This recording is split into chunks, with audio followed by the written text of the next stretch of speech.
Hi everyone, happy Wednesday afternoon. I'm just about to dive into some soup, but I wanted to pop on just to say thank you for everybody for their kind support and words yesterday following my interview by Usborne head office as part of partner workshops. But it reminded me that I haven't really mentioned these books for quite a long time, so I wanted just to show them to you in case there's anyone on here that hasn't been with me for the last 5 years or has completely forgotten about these three fantastic books. Actually, there's two. The two ones that I spoke about yesterday, which are my staple go-to well-being stroke mental health ones, and then a new one which I'm also quite excited about. So my first one, without a doubt, is an absolutely amazing book. It's the Unworry book. It's $8.99. It's been around a couple of years, but part of the story I talked about yesterday was how I got 400 of these into 200 homes at the beginning of lockdown 2 years ago.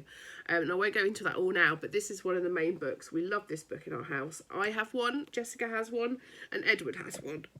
Paul doesn't do things like this, so he doesn't have one. But these are fantastic books. They are full of activities for you to do with your child, so you can talk about any worries or any anxieties that they have. They are absolutely fantastic. I should just show you a few pages. I know I talk about these a lot. I try and raise awareness of these because they include such simple exercises such as scribbling or writing down how you feel. But then it also has little snippets like this, which is the science of stress and how children should feel normal if they feel like that, because it's all really normal for everybody to feel like that. There's lots of good sort of the science of being negative and the science of being positive, and what a positive mantra what a positive mantra is, and gets them into the habit of keeping a diary and recording how they're feeling. And we all know how fantastic that is in terms of helping you if you've got any worries or anxiety. So that's the Unworry book, one of my bestsellers. I love it to heaven and back. And then the next one, which I also love, is the Unhurry book, which is an incredibly similar book to this one. I think the Unworry came first and the Unhurry was about a year later, and this also $8.99, but it's more about being it's mindfulness for children is how I like to describe this one, and it's more about more activities, so similar to the others, but in a more creative way. So there's lots of lovely pages like this, which is colouring, there's activities, there's things to write, there's mazes, there's a bit of yoga in there, there's some poetry in there. I don't have one of these, but I really should actually. It's one of those ones I haven't quite given as much time to because I love the Unworry book so much. There's advice on how to get to sleep, there's word searches. It's just fantastic. There's just absolutely loads of fantastic activities. So Unhurry book.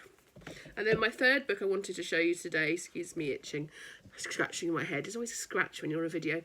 My third book I wanted to show you today was the Questions and Answers About Feeling, which is a brand new book. Only came out, I want to say this month or last month, definitely the last few weeks. So this is literally brand new. When I get a new book that's lift the flap, I'm always a bit wary of lifting the flap straight away, because that's what I really, really want to do. But in case I sell it, I don't want to lift the flaps. But for this one, I probably will. This can be my show book. So we've got all about feelings, and this is the kind of language for this one. So it's for more younger children, about what are feelings, what do you do, how are you feeling, what do I do? Why don't I? Why don't my parents understand me? Oh, Jessica would like that one. What does that say? They probably are trying to, but it's hard to know what's going on in someone else's mind, especially when you're at different stages of life. Help them by talking things through and sharing your feelings. Why don't I feel sleepy? There's another good one for Jessica. Perhaps I need to read this. Anyway, yeah, why don't I? What can I do? What can I do when I'm bored? What can I do to help me concentrate? Other people's feelings. What is body language? How can I help? What's on her mind? Really useful friendship type of sharing conversations. Is it okay to lie? Oh, what does it say? What do you think it says? It's okay to lie. It's almost always better to tell the truth. Lying can cause bigger problems, but sometimes being too honest can hurt someone's feelings.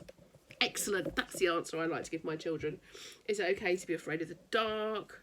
What if my grandma dies? Oh, it mentions grief. I didn't know it mentioned grief. We haven't got many children's books that mention grief. Where's my flap? Hang on. I haven't looked at this one. What if Grandma dies? It would be really, really sad. But you don't want sadness about the future to spoil your time together now. Oh, it's if someone does die. In case they die, try to enjoy making happy memories. Oh, that's good. So it's not quite grief. It's preparing yourself for family members dying. That's good. Looking after your feelings. And then right at the end, you've got a I feel wheel. So you can start conversations about feelings. So they're my top 3. Not even Jessica's top 5 picks. She'll be doing hers this week, don't you worry. But these are my 3 mental health stroke feeling books. Buy now. Or be ill-informed or not as well-informed. You know what I mean. Anyway, I hope you have a great day. I'm going to go off and eat my soup before it gets cold. Take care, everyone.